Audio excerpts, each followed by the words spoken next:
7:30 in the evening across India. I am Tanvi Taneja. Live from New Delhi, you're watching DD India Global. We'll bring you the day's big stories from across India and the world.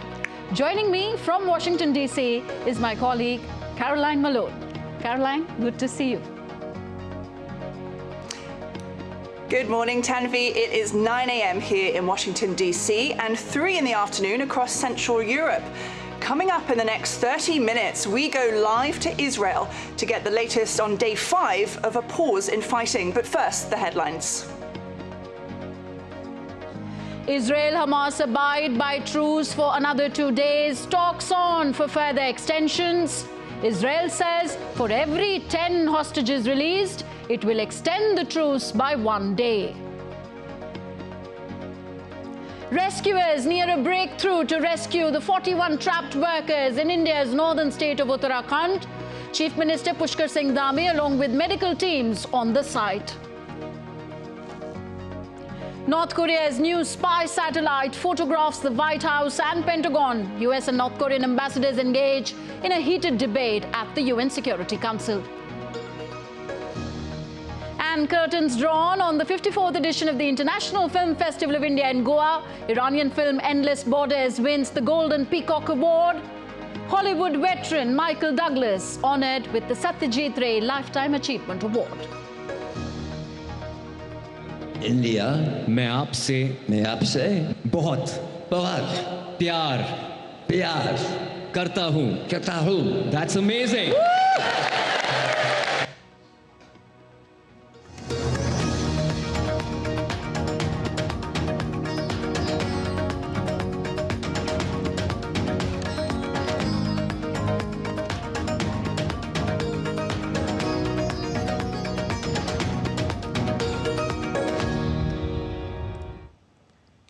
Our top story of the day from India's northern hilly state of Uttarakhand, where efforts are on in full swing to rescue the 41 workers trapped inside the under-construction tunnel in North India's Uttarkashi district, which comes in the Indian northern state of Uttarakhand. Chief Minister Pushkar Singh Dhami is back at the tunnel site and is monitoring the rescue operations. Ambulances and medical teams are on standby at the site. And authorities have said that after the rescue, workers will be kept under medical observation for 48 to 72 hours. Updating on the rescue operations underway at the Silkyara tunnel in Uttarkashi, the Indian government said rescue efforts have reached a near breakthrough. Before anything else, we are near a breakthrough, but not yet there. Teams जो हैं हमारे rot miners experts जो हैं बड़ा मुश्किल काम जो कर रहे हैं, बड़ी एनक्लोज स्पेस में कर रहे हैं, और साथ में आर्मी इंजीनियर्स, ये सब मिलकर इन्होंने काम किया है. They have been able to take it to 58 meters, which is a phenomenal achievement. The Indian government also declared that vertical drilling has reached 45 meters, and such drilling is an important backup option. Vertical drilling भी चलती गई. अभी इस समय vertical drilling 45 metres, कल मैंने आपको 36 metre बताया था, अभी 45 मीटर पे है. मैं आपको इसलिए बता रहा हूं कि हमने अभी तक सब कुछ बंद नहीं किया, ये सोचकर कि हमारा हॉरिजॉन्टल प्रोब जो है वो सक्सेसफुल हो गया है और अब सब कुछ सही है और सब कुछ जो है वो खत्म होने वाला है. ऐसा कुछ नहीं है. जितने ऑप्शंस हैं, ऑप्शंस अपनाए हुए हैं अभी तक.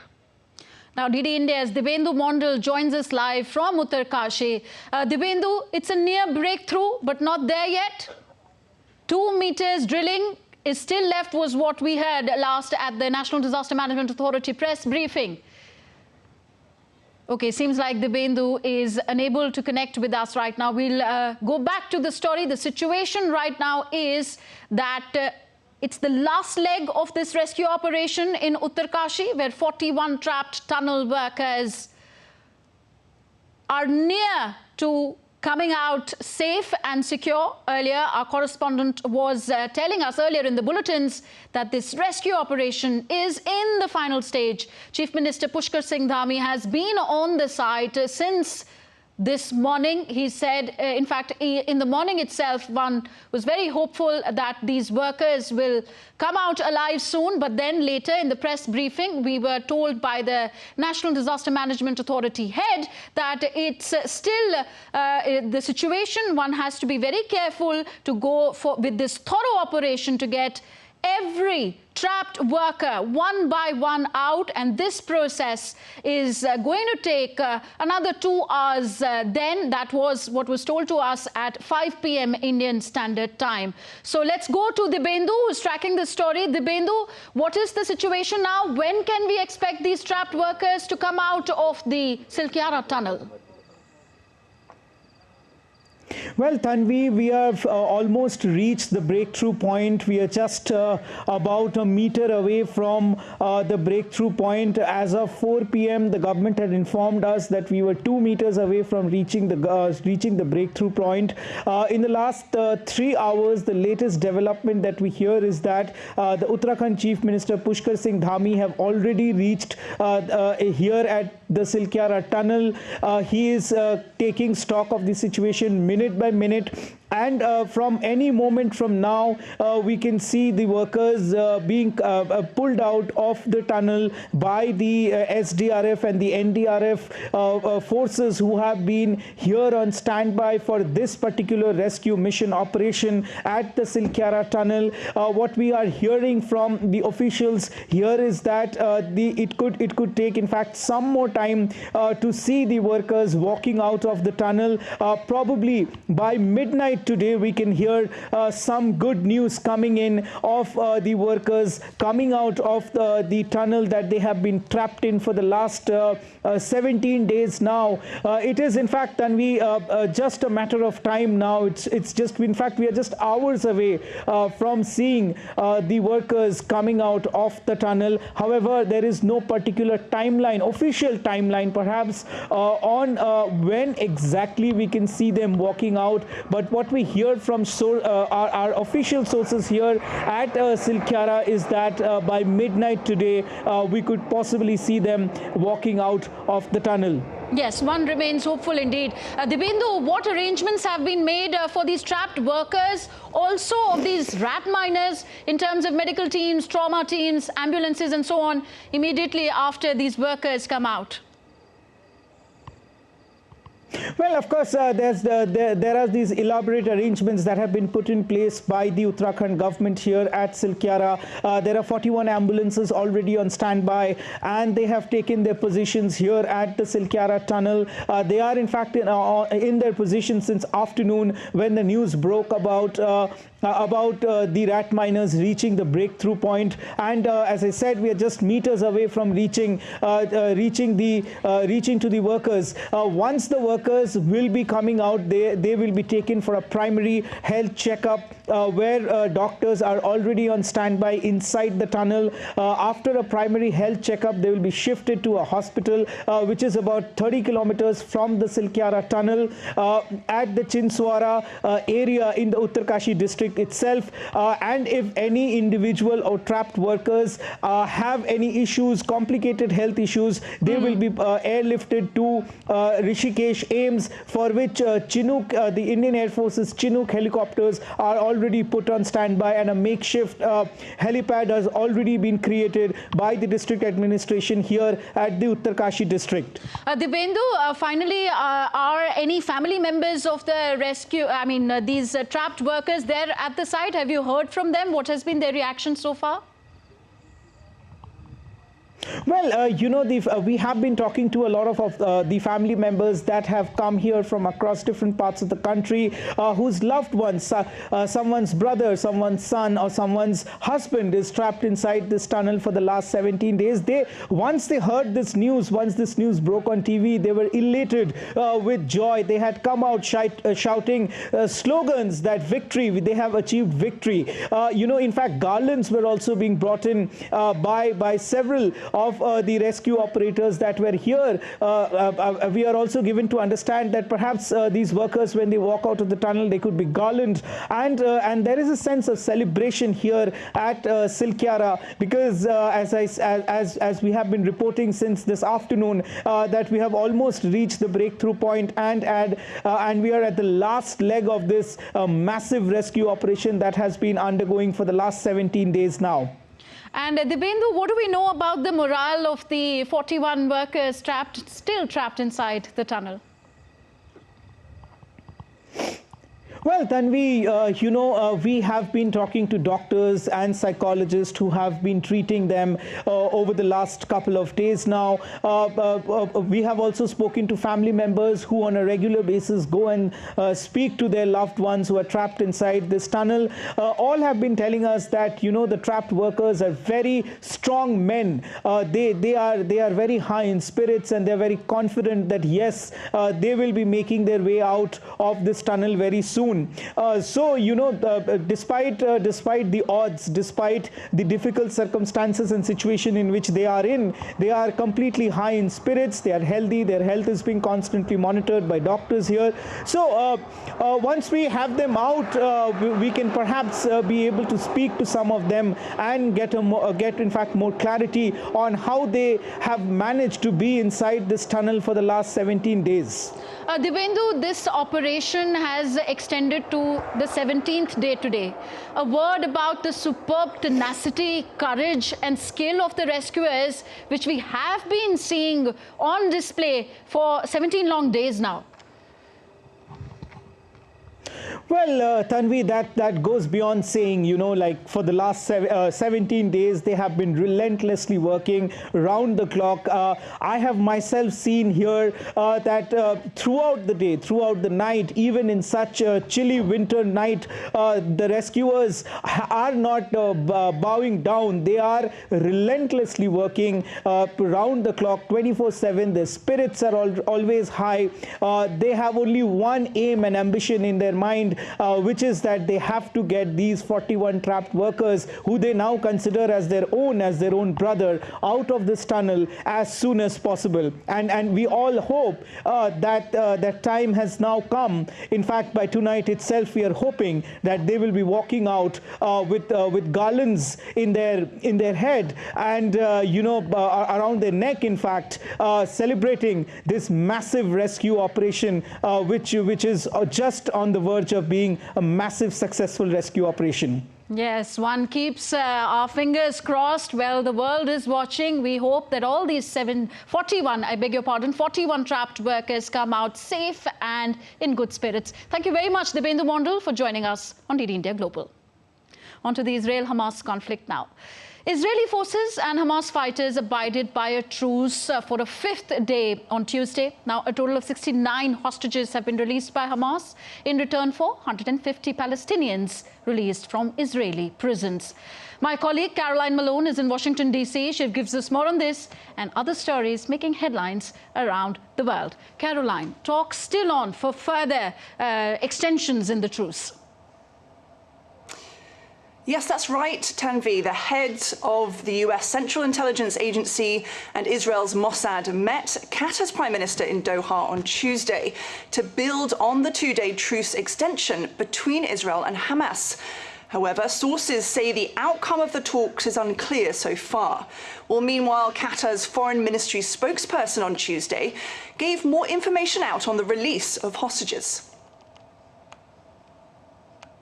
Regarding what we will be working on in the next 48 hours. So, of course, Andrew, our main focus right now is, and our hope is to reach a sustainable truce that would lead to further negotiations and eventually to an end to this iteration of violence, to this war. And we have always said that we need the push of the whole international community to make sure that that happens. However, we are working with what we have. And what we have right now is a provision to the agreement that allows us to extend days as long as Hamas is able to guarantee the release of at least 10 hostages from their side. And therefore, this is what we have at the moment. Well, 11 more hostages were released by Hamas on Tuesday. On Monday, and as part of the two-day truce extension, Israel says for every 10 hostages released, it will extend the truce by one more day. It was another day of joyous reunion for the families of 11 hostages, with tears of joy rolling down their cheeks as another batch of hostages were released by the Hamas, which includes 9 women and 2 children. These 11 hostages are in stable condition, an Israeli doctor confirmed. We can say at this point that all our children and mothers are in a stable medical condition, and we will further on continue with medical evaluation. Israel also shared still photos of 4-year-old Abigail Edan, who was released a day earlier by Hamas in Gaza, sitting with her aunt and her uncle. Friends of children eagerly awaiting their return were happy to welcome them home. I want the community to return to the way it was, at least part of what it was, and that we will return to being the same community that we always were, that we will always be. Following the release, Qatar announced the extension of truce between Israel and Hamas in Gaza by 2 days. White House welcomed the decision, with NSA John Kirby announcing the success of Biden's approach. Of course, we welcome the announcement just a little bit ago, I think in the last hour or so, by Qatar, that the humanitarian pause in Gaza, now in its 4th day, will be extended for another 2 days through Thursday morning Israel time. This humanitarian pause has already brought a halt to the fighting, together with a surge of humanitarian assistance. Israel said it was ready to extend truce by 1 day for every 10 hostages released by Hamas. For some families, there has been moments of joy. However, many still await release of their nears and dears. One such is Hadas Calderon, mother of 2 children who were taken hostage by Hamas. She marked her youngest son's birthday in his absence. We are celebrating my son Erez, is 12 years old today. We're celebrating his birthday. He loves the mountain bike, and his father also is very professional in riding bike.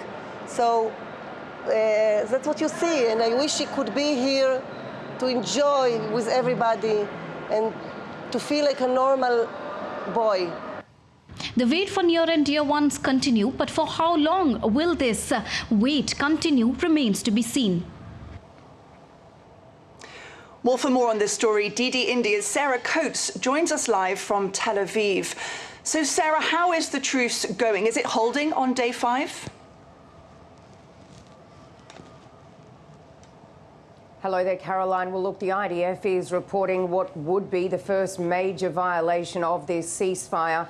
Reports are coming in. This is according to the IDF, that a number of soldiers have been lightly wounded in an exchange of fire in the northern part of the Gaza Strip. Now, it put out a statement just around half an hour or so ago saying that 3 explosive devices were detonated adjacent to IDF troops in 2 different locations in Gaza, violating the framework of the operational pause. Now, Hamas has responded to this, saying that fighters responded to a clear violation of the ceasefire, but it gave no further details. Now, we still are yet to hear if there's any independent verification of these claims, but certainly very worrying, given that this next batch of hostages are due to be handed over to the International Red Cross in just a matter of hours' time. And here on the ground, families are anxiously waiting for these people to come home after such a long time being in the Gaza Strip. So this is certainly very worrying. It is a developing story, and we will, of course, have more information a little later on. But just to reiterate that there has been reportedly a violation of this ceasefire in the northern part of the Gaza Strip. Israel says 5, or a number, I should say, of troops have sustained minor injuries with an exchange of fire. Caroline. Thank you, Sarah. Well, that was Sarah Coates live for us in Tel Aviv. Well, moving on now. NATO foreign ministers are meeting at the headquarters in Brussels. US Secretary of State Antony Blinken has met the Norwegian foreign minister. Blinken will also be attending Ukraine-focused meetings in Brussels and Skopje, where NATO foreign ministers and members of the Organisation for Peace and Security in Europe are gathering. The US State Department says Blinken will highlight the NATO alliance's ongoing support for Ukraine in its war with Russia. He will then return to Israel and the West Bank to discuss further possible extensions of a pause in fighting. We will be strongly reaffirming our support for Ukraine as it continues to face Russia's war of aggression. We will be looking to the summit next year in Washington to celebrate the 75th anniversary of NATO, but not just celebrate that anniversary, continue to carry the alliance forward, including with the commitments that its members are making to our collective defense. The North Korean ambassador has made a rare appearance at the UN Security Council on Monday to defend his country's launch of a spy satellite. The 15-member body was meeting over the November 21st launch. Japan and South Korea claim North Korea violated Security Council resolutions by going ahead with the launch. The United Nations has called it a serious risk to civil aviation and maritime traffic. The DPRK's launches represent a serious risk to international civil aviation and maritime traffic. While the DPRK issued the pre-launch notification to the Japanese Coast Guard, it did not issue airspace or maritime safety notifications to the International Maritime Organizations, the International Civil Aviation Organization, or the International Telecommunications Union. Security Council resolutions expressly prohibit the DPRK from conducting any launches using ballistic missile technology. Well, the US ambassador to the UN, Linda Thomas-Greenfield, has rejected the assertion by the North Korean ambassador, Kim Song, that it's acting in self-defense. These actions are not prohibited by UN Security Council resolutions, so we reject strongly the disingenuous DPRK claim that its missile launches are merely defensive in nature in response to our bilateral and trilateral military exercises. One belligerent party, the United States, is threatening us with a nuclear weapon. It is a legitimate right for the DPRK as another belligerent party to develop, test, manufacture, and possess weapon systems equivalent to those that the United States have already possessed and or developing right now. Well, the North Korean leader Kim Jong-un has reportedly received images of the White House, Pentagon, and US aircraft carriers that were captured by this country's newly launched spy satellite. The photos were the latest in a series of images of what North Korean state news has described as major target regions sent by the satellite, including Seoul and US military air bases.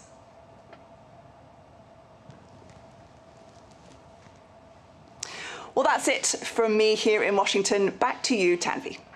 Thank you very much, Caroline, for joining us. Caroline Malone joining us from Washington, D.C. You're watching DD India Global. Still to come on the show.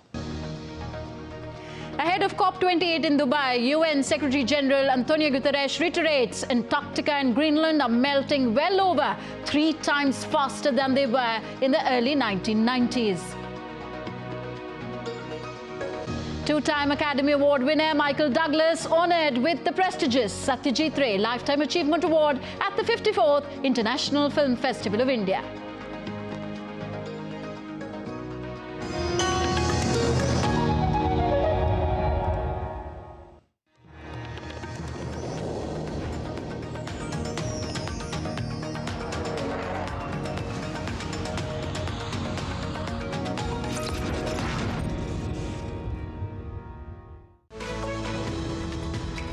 We just don't bring you the news as it unfolds. We get to the heart of the matter. We don't just present facts. We demystify complex social, political and economic events. We break stories that shape the world's present and future because you deserve the truth. I am Tanvi Taneja from New Delhi. I'm Ollie Barrett from London. I'm Nick Harper from Washington, D.C. Join us on DD India Global Monday to Friday at these times.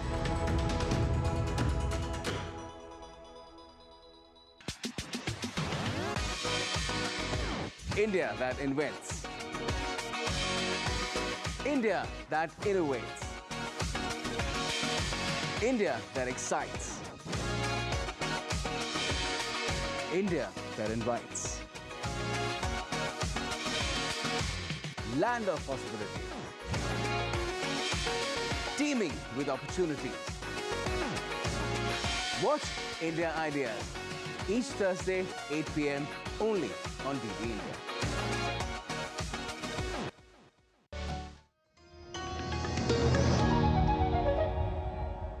Welcome back. You're watching DD India Global. I am Tanvi Taneja. Next news from Goa. Curtains came down on the 54th International Film Festival of India, which saw 300 screenings, 12 world premieres and 64 India premieres over the last 9 days. Iranian film Endless Borders received the Golden Peacock Award for Best Film. At the closing ceremony, Goa's Chief Minister Pramod Sawant expressed his satisfaction with the response received at the film festival. This year's festival showcased the 270 films from 78 countries, and we saw some of the spectacular premieres. As we bid farewell to this vibrant festival, I am overwhelmed by this response it is received. And at the end of the event, India's Information and Broadcasting Minister Anurag Singh Thakur delivered a video message. The minister thanked everyone to making this program a success. The minister also talked about various facilities provided to the specially abled during this year's IFFI. The minister said that this year's festival celebrated inclusivity and accessibility, while more than 40 films directed by women were included in this festival. This year's festival is where we celebrated inclusivity and accessibility. Films were specially curated for specially abled Divyangs, because they are the cinema lovers as well. The cinema lovers, so that they could enjoy the beauty of cinema at big screens with the help of sign language and audio descriptors. We made sure to include more than 40 movies directed by women celebrating their talent. A specially curated section of 7 films restored under the National Film Heritage Mission were screened at the 54th IFFI to the great appreciation of cinephiles. This initiative to preserve precious creative gems of Indian cinema